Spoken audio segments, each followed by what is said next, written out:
Captain Jake Morrison stood in the command center of the UES Defiant, watching the main screen with growing concern. The space around Earth had been peaceful just moments ago, but now it filled with enemy ships. Hundreds of alien vessels appeared. From nowhere, their dark metal hulls gleaming under the distant sun.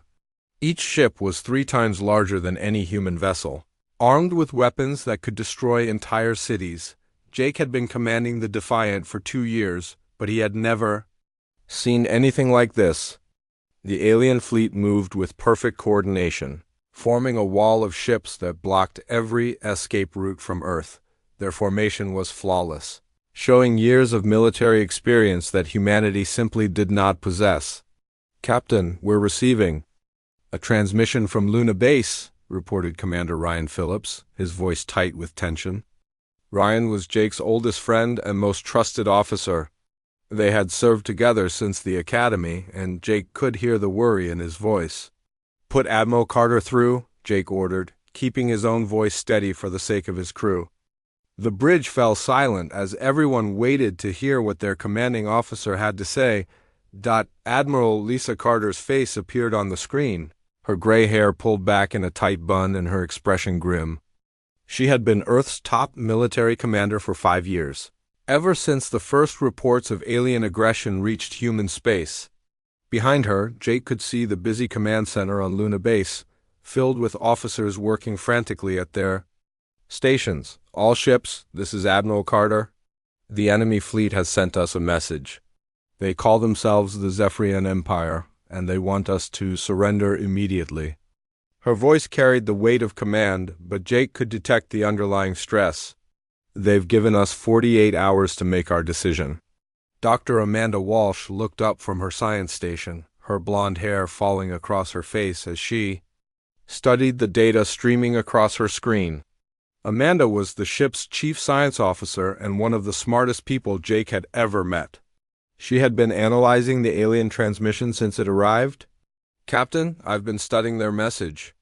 The Zephyrians have conquered 17 different star systems in the past 10 years. They always follow the same pattern."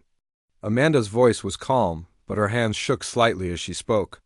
"They arrive with overwhelming force, demand surrender, and then offer what they call merciful treatment to species that give up without a fight. What happens to species that resist?" Jake asked, though he suspected he already knew the answer. "Complete destruction, no survivors. They wipe out entire civilizations." Amanda's words hit the bridge like a physical blow. Several crew members exchanged worried glances, and Jake could feel the fear spreading through his people. Jake walked to the front of the bridge, looking out at the alien fleet through the main viewport. The enemy ships hung in space like dark clouds, blocking out the stars. Their weapons were already aimed at Earth, ready to carry out their threat if humanity refused to surrender. "Sir, we're receiving tactical data from the other ships in the fleet," reported Lieutenant Commander Steve Baker from the communications station.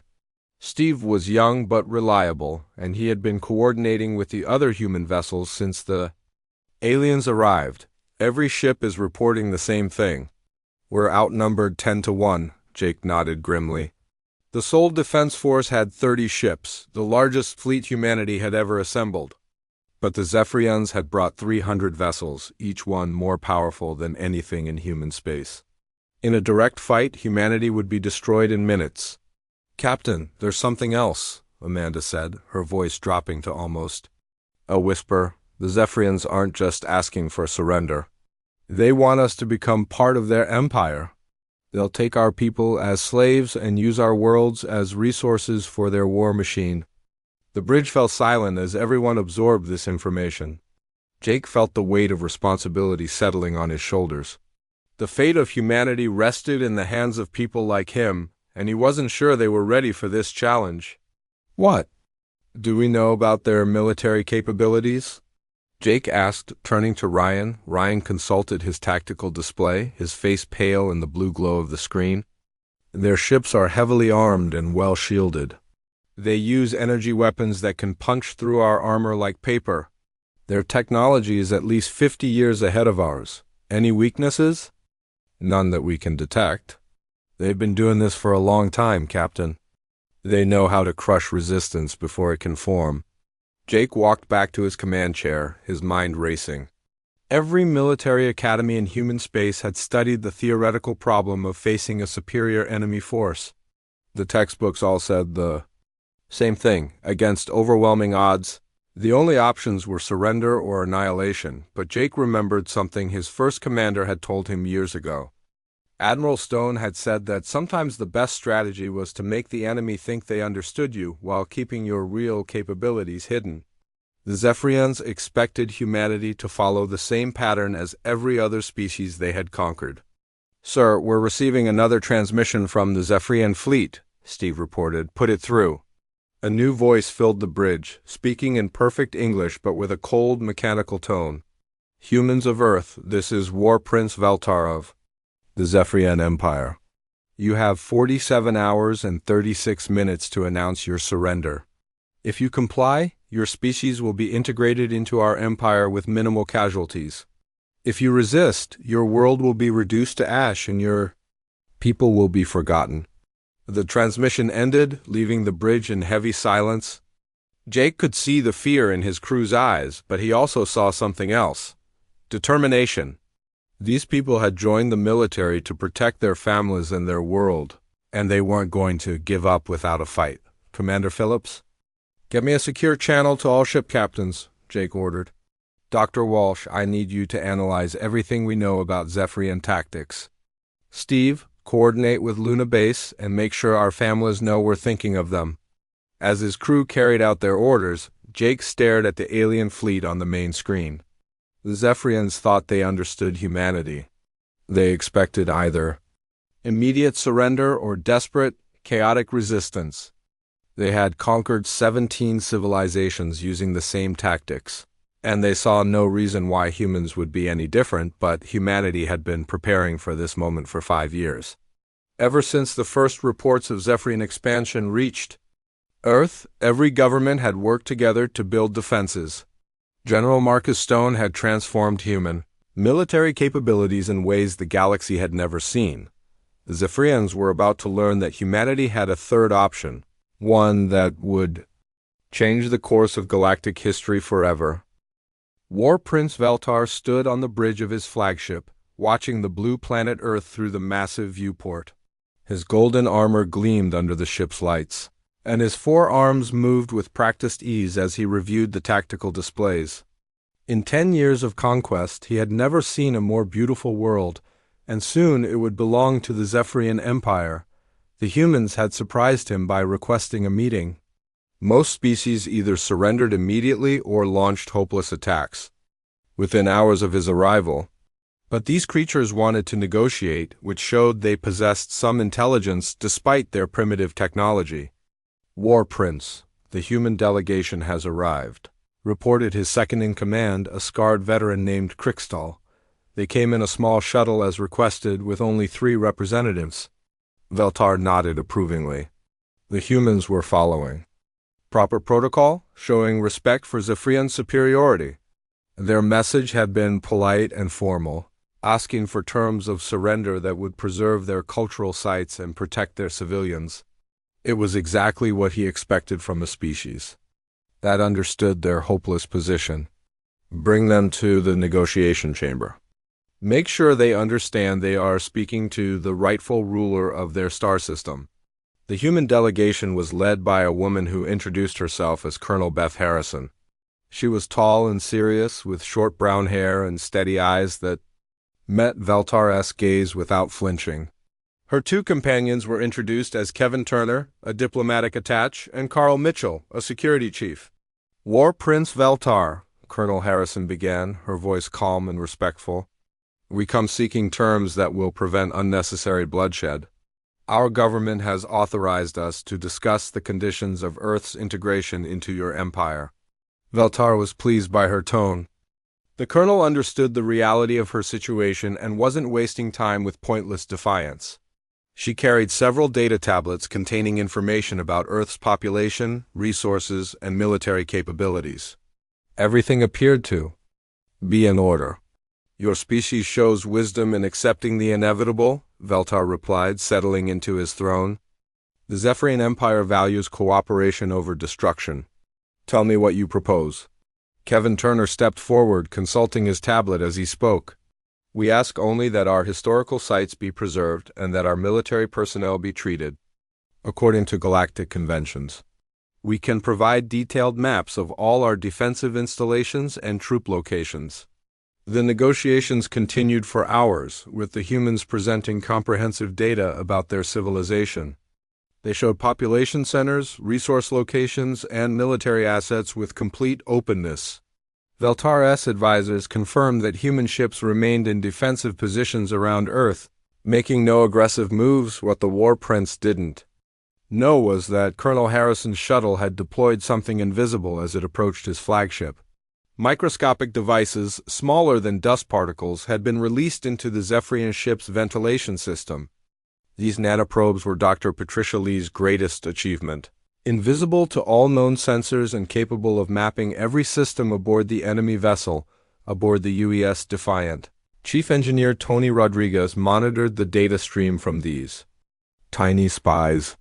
His screens showed detailed blueprints of the Zephyrian flagship, including power systems, weapon controls, and communication arrays. The information flowed back to the human fleet through quantum entanglement, a technology the Zephyrians had never encountered. Captain, we're getting everything, Tony reported to Jake Morrison. Engine specifications, shield generators, weapon systems, these nanoprobes are incredible. Jake nodded, watching the data scroll across his screen. Dr. Patricia Lee had worked for 3 years to develop this technology, and it was proving more effective than anyone had hoped. The Zephyrians' own sensors couldn't detect the quantum transmissions, making their ship an open book to human intelligence. Lieutenant Commander Steve Baker coordinated with other human vessels throughout the system. Each ship had been modified, with new technologies developed in secret facilities on Mars and Europa. The Zephyrian sensors showed human ships powering down weapons and preparing for surrender, exactly as their intelligence predicted, but the reality was very different. The human fleet was using a new type of stealth technology that made their true capabilities invisible. Weapons that appeared to be shutting down were actually charging up. Shield generators that seemed offline were operating at maximum efficiency. The entire human fleet was a carefully constructed illusion. Dr. Amanda Walsh worked frantically in her laboratory, analyzing the data from the nanoprobes. She had discovered something remarkable about Zephyrian technology. It was powerful, but inflexible. Their systems were designed for overwhelming force, not for adapting to unexpected situations. Captain, I found a weakness, Amanda reported over the comm. Their shields operate on a single frequency. If we can disrupt that frequency, their entire fleet will be vulnerable. Meanwhile, the negotiations aboard the Zephyrian flagship continued. Colonel Harrison presented what appeared to be a complete surrender proposal, including detailed inventories of Earth's resources and military assets. War Prince Veltar found the humans refreshingly honest compared to other species. He had conquered. Your cooperation will be remembered, Veltar told the human delegation. The Zephyrian Empire rewards those who accept our rule without resistance. Your people will be integrated into our workforce, and your world will contribute to our continued expansion. Carl Mitchell spoke for the first time, his voice respectful but firm. We only ask that families be kept together and that our children be educated rather than enslaved. Reasonable requests? Veltar replied. The Empire has use. For intelligent workers, your species will serve us well. As the second day of negotiations began, the nanoprobes had mapped every critical system aboard the Zephyrian flagship. More importantly, they had identified the command codes that controlled the entire fleet. The aliens used a centralized communication system that allowed the flagship to coordinate all 300 vessels. Tony Rodriguez smiled as he watched the data stream. The humans now had access to the Zephyrian fleet's most closely guarded secrets. With the right signal, they could disrupt communications across the entire armada. Steve, get me a secure channel to all human ships, Jake ordered. Tell them the trap is almost ready. War Prince Veltar was growing impatient with the negotiations, but he appreciated the humans' thoroughness. They were providing intelligence that would make the occupation much easier. Their military commanders seemed genuinely committed to avoiding bloodshed, even if it meant accepting Zephyrian rule. "We are prepared to sign the surrender documents," Colonel Harrison announced on the second day. "Our government has agreed to all your terms." Veltar was pleased but not surprised. The humans had proven themselves intelligent enough to recognize superior force when they saw it. Unlike other species that had wasted lives in hopeless resistance, these creatures understood that survival required adaptation.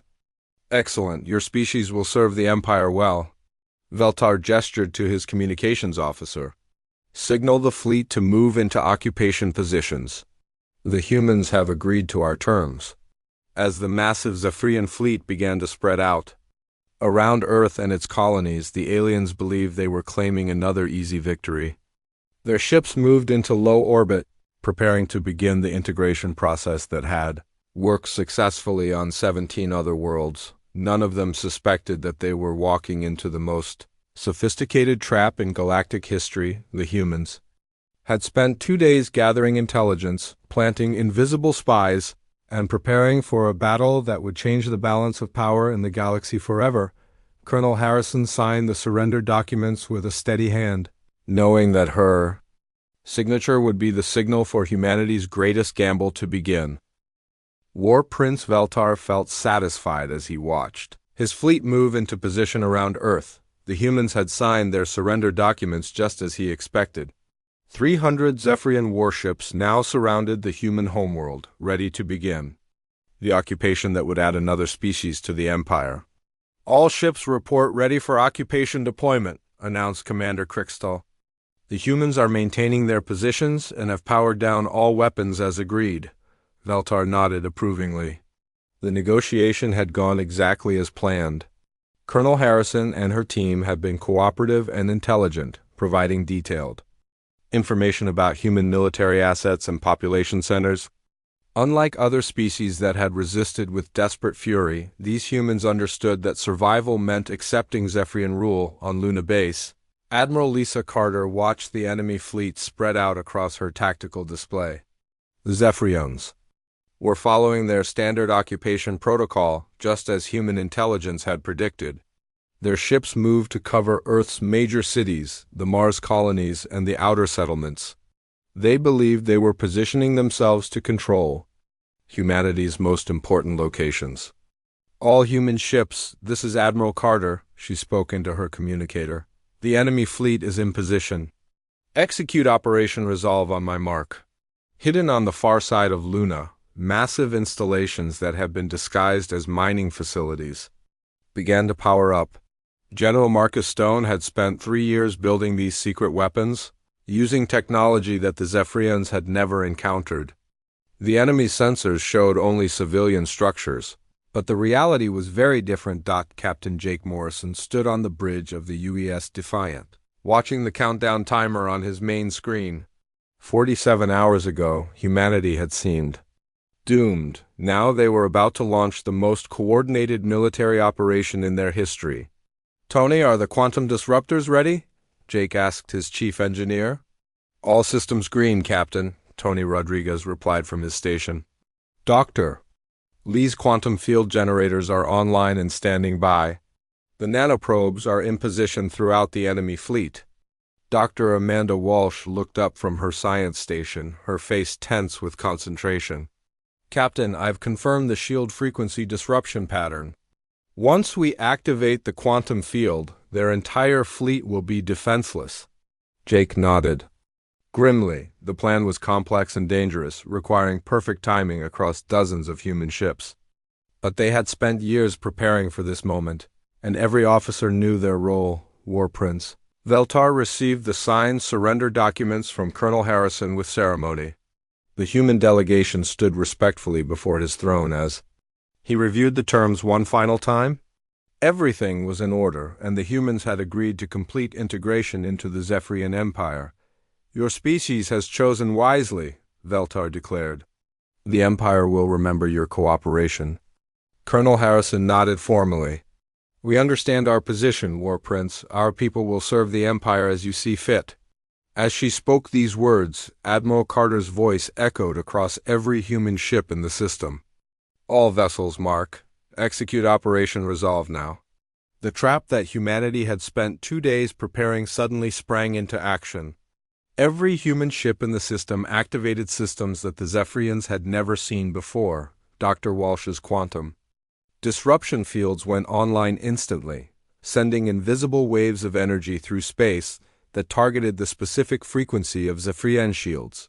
Across the enemy fleet, shield generators failed simultaneously. 300 warships that had seemed invincible moments before suddenly found themselves defenseless. Their energy barriers flickered and died, leaving their hulls exposed to attack. The nanoprobes that had been planted during the negotiations activated at the same moment. These microscopic devices, spread throughout the Zephyrian flagship, began overloading critical systems.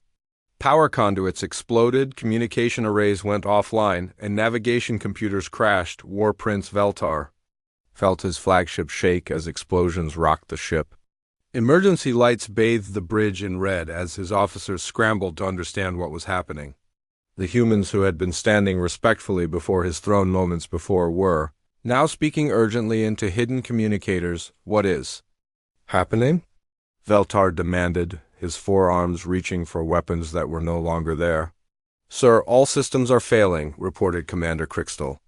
We're losing power throughout the ship. Our communications are down and we can't contact the fleet. Lieutenant Commander Steve Baker had been preparing for this moment for months. The modified torpedo pods that had been disguised as surrender beacons throughout the system revealed their true nature.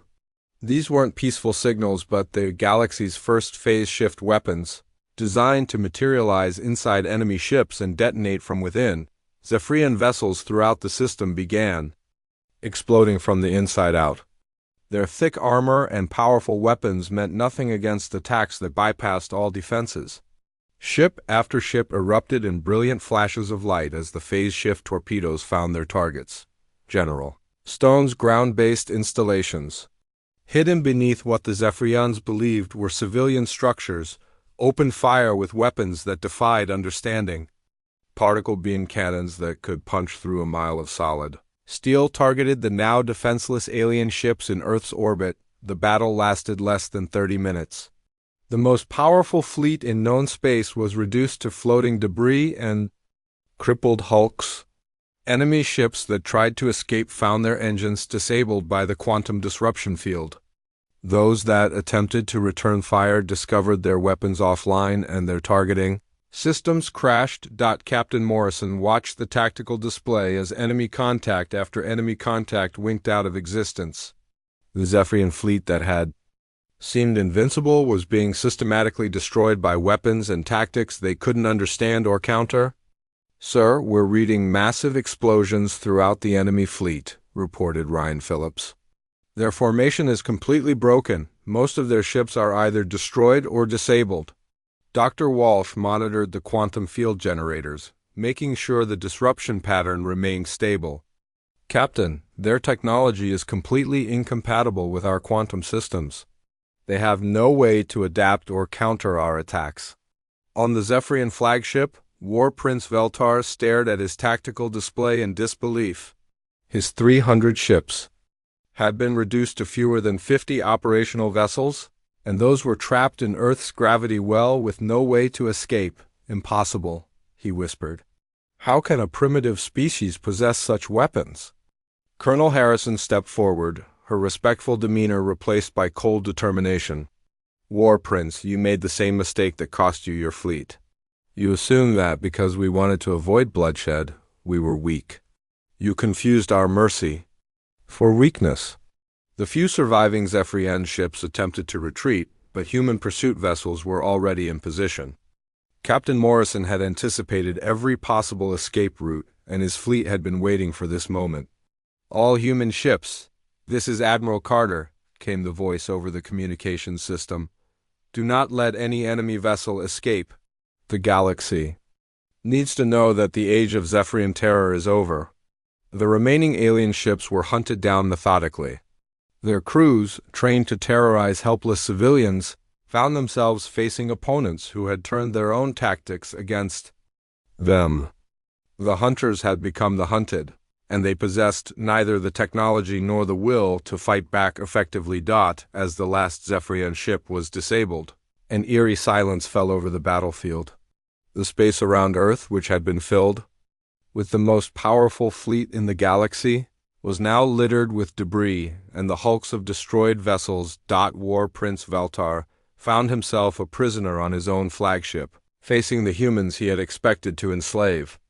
The creatures he had dismissed as primitive had orchestrated the most sophisticated military operation he had ever witnessed. "Your empire's expansion ends today," Colonel Harrison told him. "And your reign of terror across the galaxy dies with your fleet?"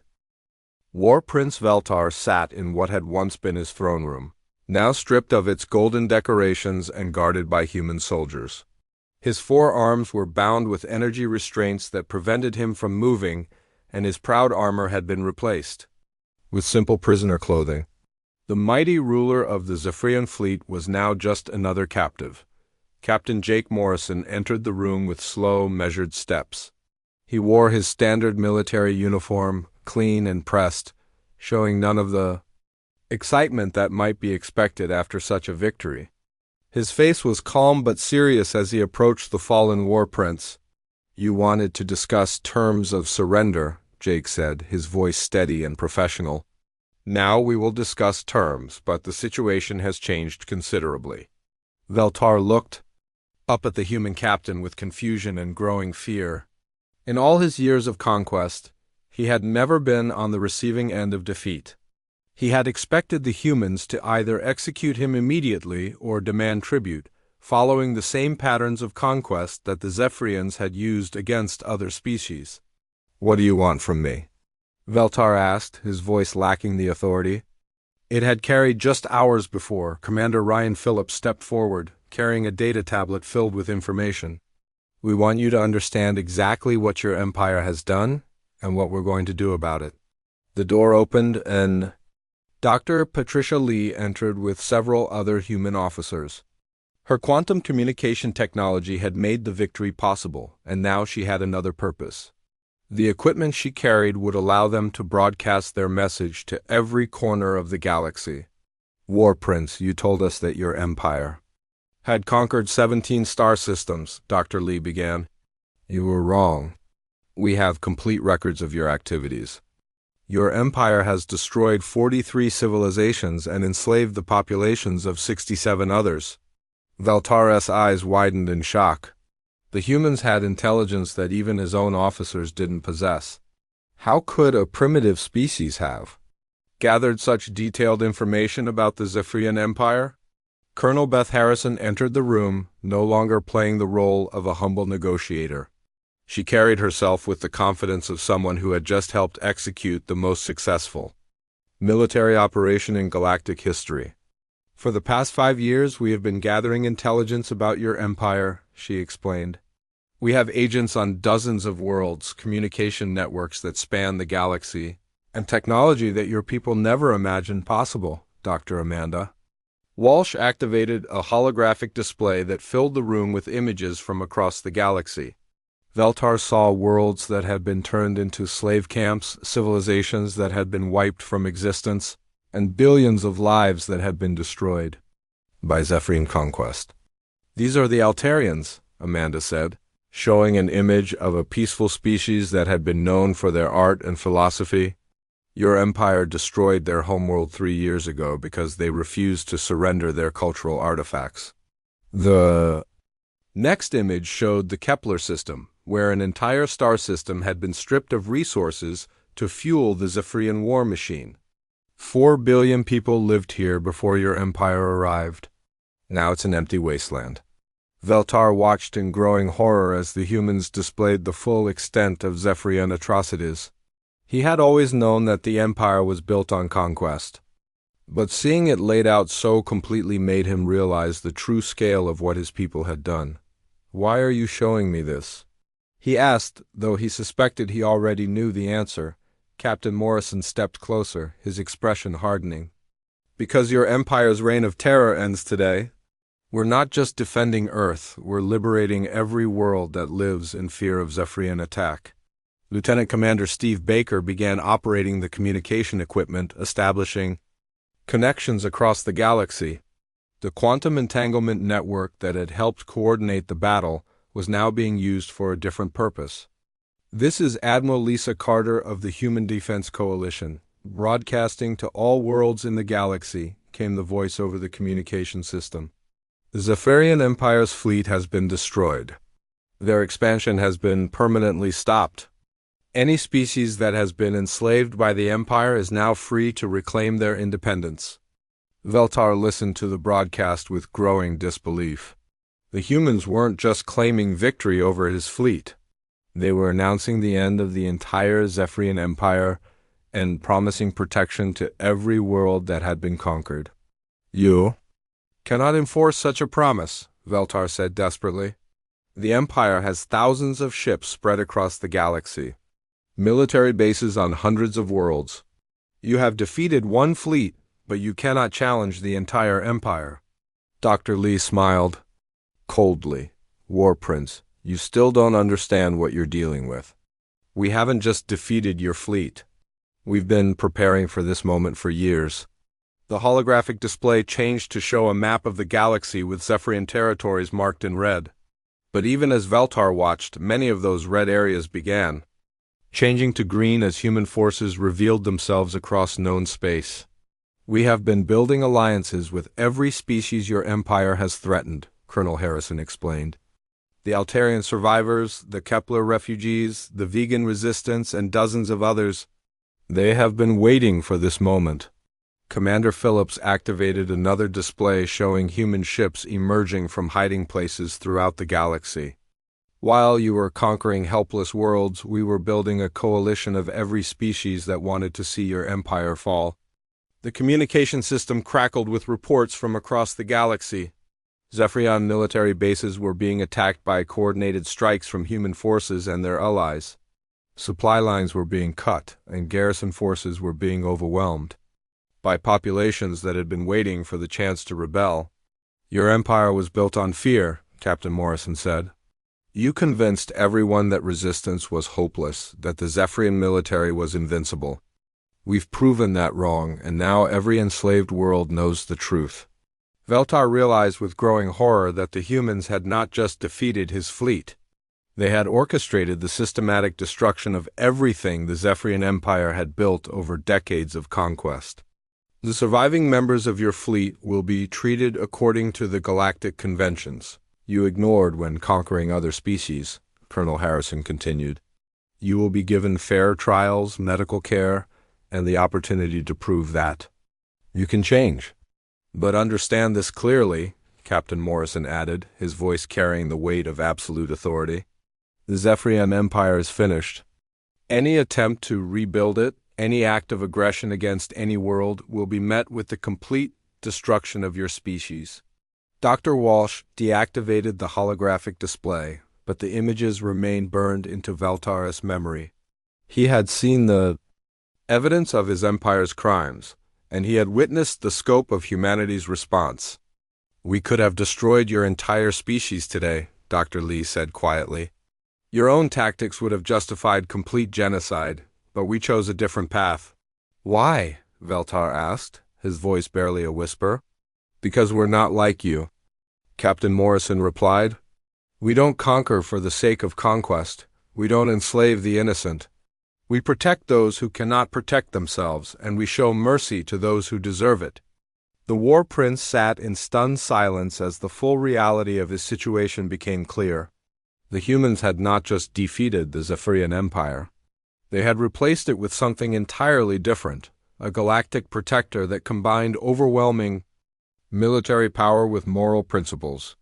Your trial will begin tomorrow, Colonel Harrison announced. You will answer for the crimes of your empire, but you will be treated with the dignity that you denied to others. As the humans left the room, Veltar remained alone with his thoughts. The galaxy had changed forever, and the age of easy conquest was over. In its place had risen something that the Zephyrians had never encountered, a species with the power to enforce justice and the wisdom to use that power responsibly? 6 months after the Battle of Seoul, the galaxy looked completely different. Captain Jake Morrison stood on the bridge of his new ship, the UES Liberation, watching a convoy of refugee vessels approaching the Kepler system.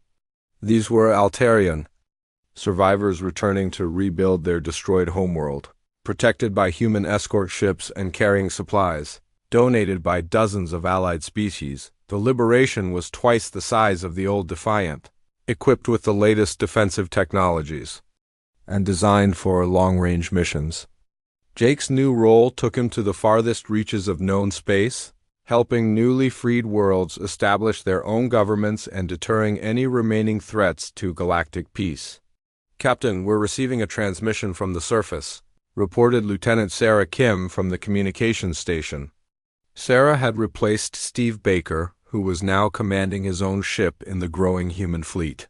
"The Altarian Council wants to thank us for the medical supplies and construction equipment." Jake nodded, but his expression remained serious. The work of rebuilding civilizations was much harder than destroying fleets. Many worlds had been stripped of resources by the Zephyrians, their populations scattered and their governments destroyed. It would take years to undo the damage that the Empire had caused. Dr. Amanda Walsh had been promoted to Chief Science Officer of the Human Defense Coalition, overseeing the development of new technologies that were shared freely with allied species. Her quantum communication network had evolved into a galaxy-spanning, early warning system that made surprise attacks impossible. "The vegan system is reporting increased prosperity," Amanda announced from her new laboratory on Luna Base. "Their population has grown by 15% since we helped them remove the Zephyrian occupation forces." Admiral Lisa Carter had taken on the enormous task of reorganizing galactic defense. From her headquarters on the neutral world of New Geneva, she coordinated the activities of hundreds of ships and thousands of personnel from dozens of different species. "All sector commanders, this is Admiral Carter," her voice echoed through the communication system. "Remember that our mission is protection, not conquest. We defend those who cannot defend themselves, but we do not impose our will on free peoples." The transformation of human military doctrine had been complete. Earth's forces no longer fought just for their own survival, but for the principle that no species should live in fear of conquest. General Marcus Stone had established training programs that taught other species how to defend themselves, ensuring that the galaxy would never again be vulnerable to a single aggressive empire. On the prison world of Rehabilitation Station Alpha, War Prince Veltar sat in his cell reading reports about the changes taking place throughout the galaxy. The facility was unlike any prison the Zephyrians had ever built. Instead of punishment and humiliation, it focused on education and rehabilitation. Dr. Patricia Lee visited him regularly, not as an interrogator but as a teacher. She had been working with Zephyrian prisoners to help them understand the consequences of their actions and find ways to make amends for their crimes. "The Altarians have agreed to accept assistance from reformed Zephyrian engineers," Dr. Lee told Veltar during one of their sessions. "Your people's knowledge of large-scale construction could help rebuild the cities your empire destroyed." Veltar looked up from his reading, his forearms moving slowly as he processed this information. "They would trust us to help them? After what we did to their world?" "Trust must be earned," Dr. Lee replied. "But the Altarians believe in second chances, just as we do. They're willing to work with anyone who genuinely wants to help repair the damage." The former war prince had spent months learning about the civilizations his empire had destroyed. Each day brought new revelations about the beauty and complexity of the cultures the Zephyrians had wiped out. The weight of this knowledge had changed him in ways he never expected. Commander Beth Harrison had become Earth's first galactic ambassador, representing humanity in the new Galactic Council that met regularly on New Geneva. Representatives from 87 different species worked together to prevent future conflicts and coordinate relief efforts for war-torn worlds. "The Council has approved the establishment of 3 new trade routes," Beth announced to the assembled delegates. These will connect formerly isolated systems and help distribute resources more efficiently throughout the galaxy. The meeting. Hall buzzed with conversation in dozens of languages, all translated in real time by human communication technology. Species that had been enemies for centuries were now working together, united by their shared experience of Zephyrian oppression and their gratitude for human protection. Ryan Phillips commanded the UES Defender, one of the fast response ships that investigated reports of piracy and aggression throughout known space. The galaxy was not yet completely peaceful, but the organized conquest that had characterized the Zephyrian era was no longer possible. "Sir, we've received a distress call from the Tau Ceti system," reported his tactical officer. "A group of Zephyrian separatists has seized control of a mining station and is threatening to execute the workers." Ryan sighed. Not all members of the former empire had accepted the new order. Some still believed that conquest was their natural right, and they occasionally attempted to restart their campaigns of terror. "Set course for Tau Ceti maximum speed," Ryan ordered, "and send a message to the separatists. Tell them they have one chance to surrender before we arrive." The response was swift and decisive. The separatists, remembering what had happened to the main Zephyrian fleet, released their hostages and surrendered without resistance.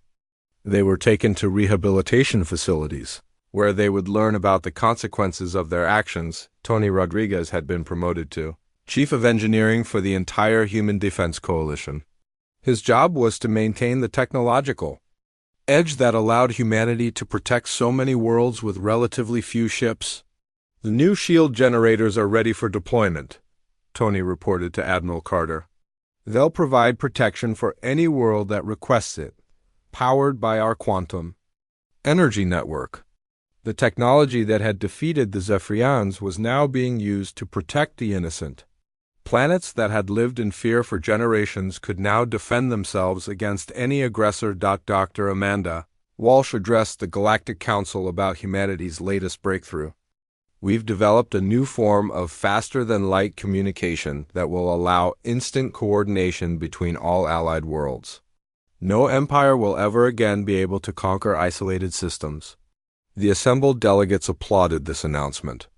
The galaxy was becoming more connected and more secure with each passing month. War Prince Veltar had completed his rehabilitation program and was now working as a construction supervisor on the rebuilt Altarian capital. His former enemies had become his colleagues, teaching him about art, philosophy, and the value of peaceful cooperation. "The memorial will be completed next month," he told Dr. Lee during her visit. "It will honor all the victims of the empire's conquest, including species that were completely destroyed." Dr. Lee nodded approvingly. "The Altarians say you've been their most dedicated worker. They're considering recommending you for early release." Veltar looked out at the city rising around them, built with technology that combined the best of dozens of civilizations. "I don't deserve early release. I have too much to make up for." "That's exactly why you deserve it," Dr. Lee replied. "You understand the weight of your actions and you're committed to making amends. That's what rehabilitation is supposed to achieve." Captain Morrison received a message from Earth that made him smile for the first time in months. The message was from his daughter, who had just been accepted into the Galactic Academy, where young people from all species learn together. "Dad, I'm going to study with Altarian artists and vegan philosophers," she wrote. "I want to help build the kind of galaxy you fought to create." Jake realized that this was the true victory. Not the destruction of the Zephyrian fleet, but the creation of something better in its place. The galaxy was learning that strength could be used to protect rather than oppress, and that different species could work together for the common good. The age of conquest was over. In its place had risen something unprecedented, a galactic civilization based on cooperation, protection, and the simple principle that every sentient being deserved to live free from fear. Humanity had proven that true strength came not from the ability to destroy, but from the wisdom to build something better.